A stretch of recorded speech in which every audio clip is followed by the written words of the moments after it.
Hey guys, welcome back to my YouTube channel unique classes. तो जैसा कि आप सभी को पता है कि आप सभी भी अपनी तैयारी कर रहे हैं, केवीएस की तैयारी कर रहे हैं। तो इसमें जो है कुछ ऐसी बातें हैं जो आपको जाननी बहुत ज़रूरी है। कौन सी स्ट्रैटेजी फॉलो करें, ठीक है, किस तरीके से पढ़े, कितने घंटे पढ़े और कब पढ़ना चाहिए, कब नहीं पढ़ना चाहिए, और भी बहुत सारे जो क्वेश्चंस होते हैं वो सारे क्वेश्चंस आपके यहाँ पर सॉल्व हो जाएंगे। साथ ही साथ किस तरीके से आपको पढ़ना है कि आप उन बच्चों से आगे निकल जाएं जो बच्चे जो हैं अभी आपसे आपके साथ चल रहे हैं। ठीक है, आप किस तरीके से अपनी तैयारी करें कि आप जो है इस बारी केवीएस में 140 प्लस मार्क्स लेकर आ जाएं।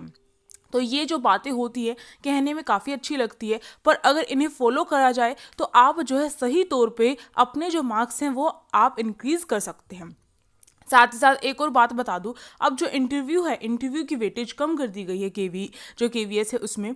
तो इससे साफ बात यह है कि आपको अपने पेपर पर पूरा का पूरा फोकस करना है। जो रिटन एग्जाम है अगर उसमें ज़्यादा ले आओगे और जिस बच्चे को इंटरव्यू में ज़्यादा प्रॉब्लम होती है या उसके वहाँ पर कम नंबर रह जाते हैं, तो वो क्या कर सकता है, अपना भी रिटन एग्जाम में इतना बेस्ट दे दो कि तुम्हारा जो इंटरव्यू है उससे भी तुम्हारे जो मार्क्स है उस पर ज़्यादा फर्क ना पड़े। ठीक है, तो अब की बार केवीएस की नौकरी अपनी बनानी है तो ठीक से अपनी तैयारी जो है स्टार्ट कर दो।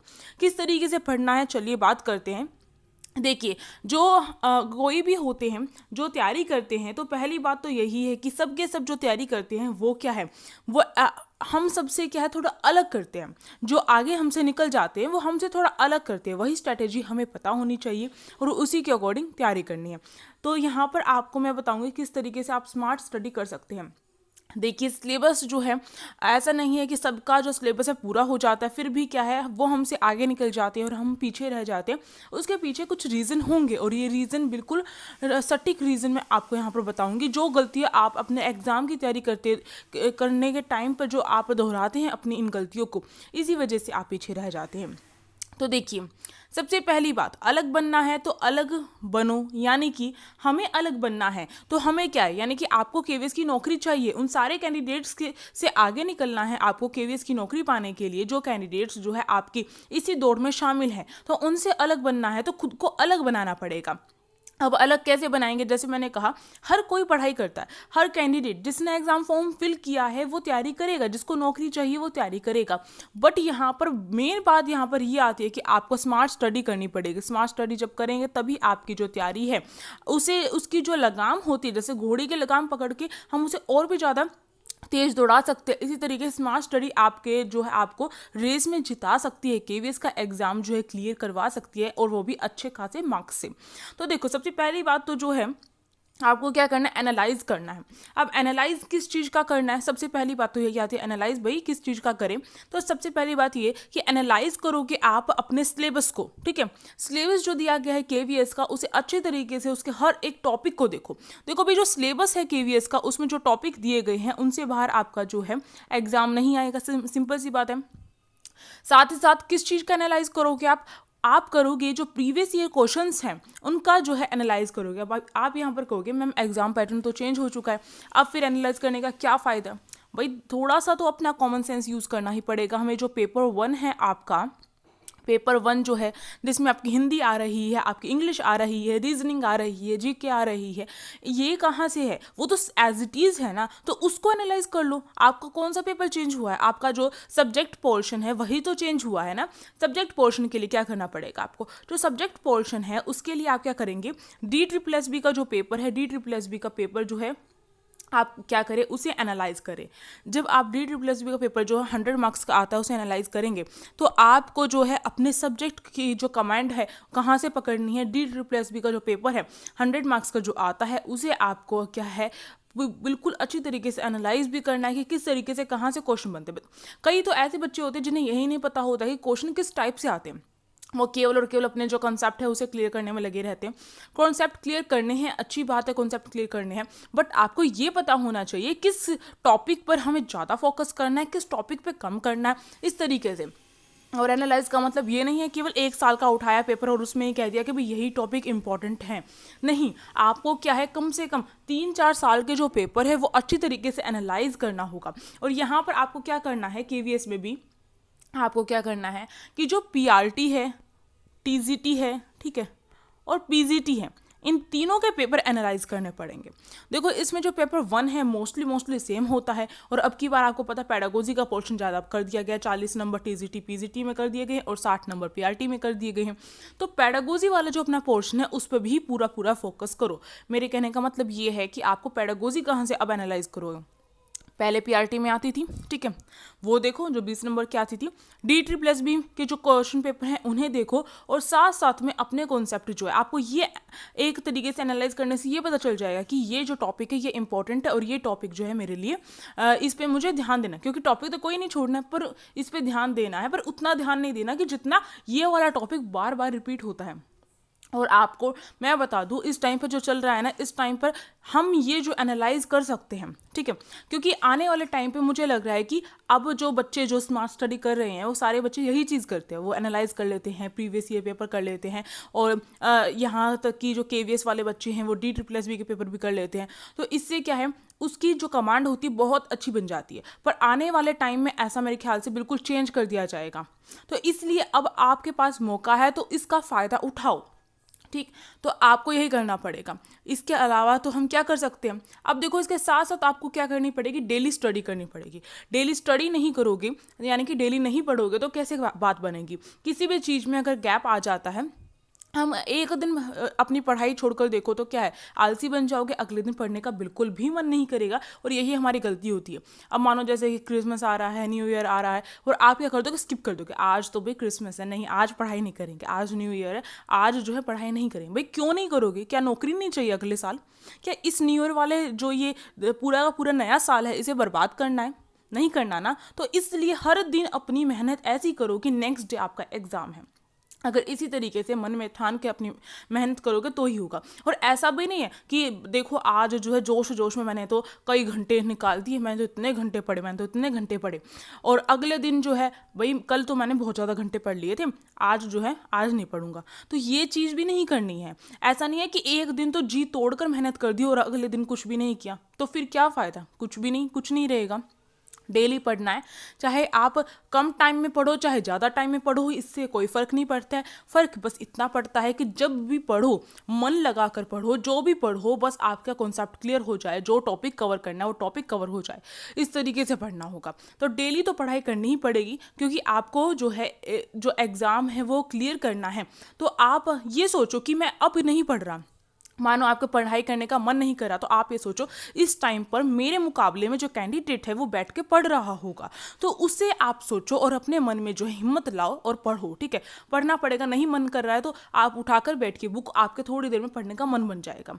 तो ये एक था। और देखो प्रीवियस ईयर जो क्वेश्चंस है, प्रीवियस ईयर क्वेश्चंस कहाँ से करोगे, जैसे मैंने कहा जैसे कि DSSB का जो क्वेश्चन पेपर है उसे उठाओ वो करो, NVS का जो क्वेश्चन पेपर है उसे उठाओ वो करो, ठीक है। तो और हरियाणा वाले लेते हैं, यूपी वाले लेते हैं, तो इनके जो क्वेश्चन पेपर मोस्टली जो है ये DSSB और NVS का जो क्वेश्चन पेपर है वो उठाओ और वो करो। जिसमें हिंदी आती है हिंदी वहाँ से करो, ठीक है। जैसे कि SSC GD जो है उसमें हिंदी का जो पोर्शन आता है हिंदी वहाँ से भी कर सकते हो, DSSB भी कर सकते हो। हरियाणा लेते हैं, हरियाणा स्टेट, वो वाला वहाँ से भी कर सकते हो।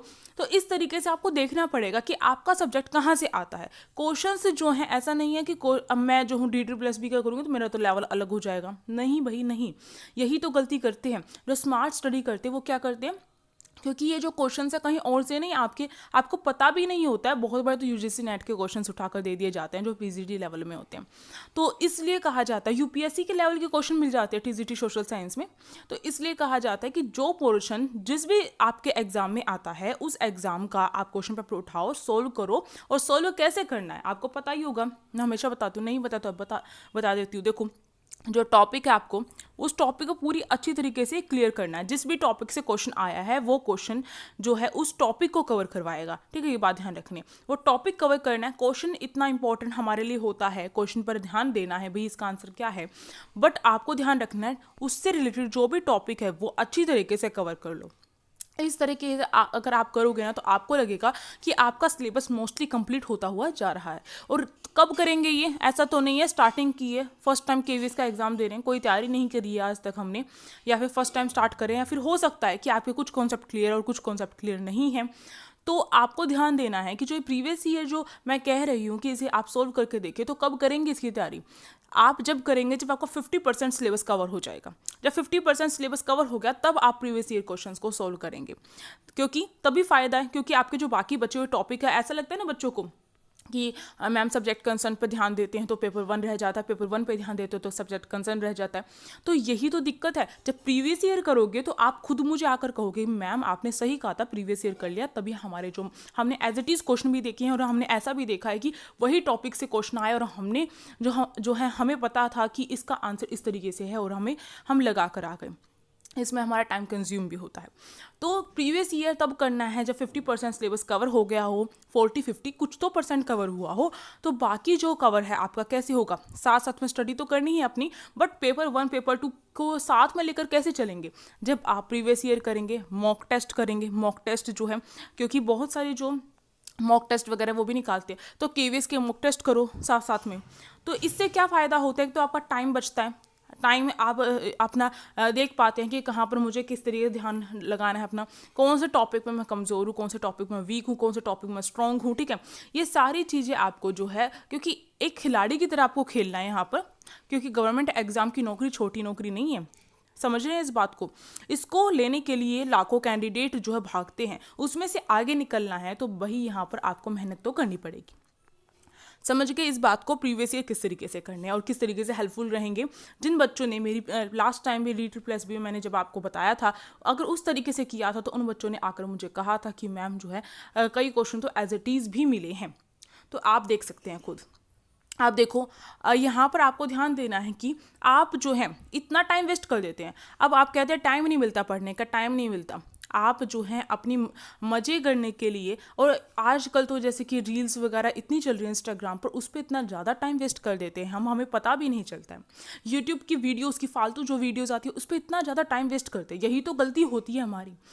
आपने कभी देखा है कि एक खिलाड़ी दौड़ने के लिए ये देखता है कि मुझे कैसे दौड़ना है, किस तरीके से दौड़, भाई इतनी वीडियोस यूट्यूब पे बनी हुई है कि ये नहीं करना तो ये हो जाएगा, ये होगा, इस तरीके से बहुत वीडियोस आपको डिस्ट्रैक्ट कर रही हैं। वीडियोस आपको गलत जो इंफॉर्मेशन जो दे रही हैं वो भी आपको डिस्ट्रैक्ट कर रही है, आपका टाइम वेस्ट कर रही है।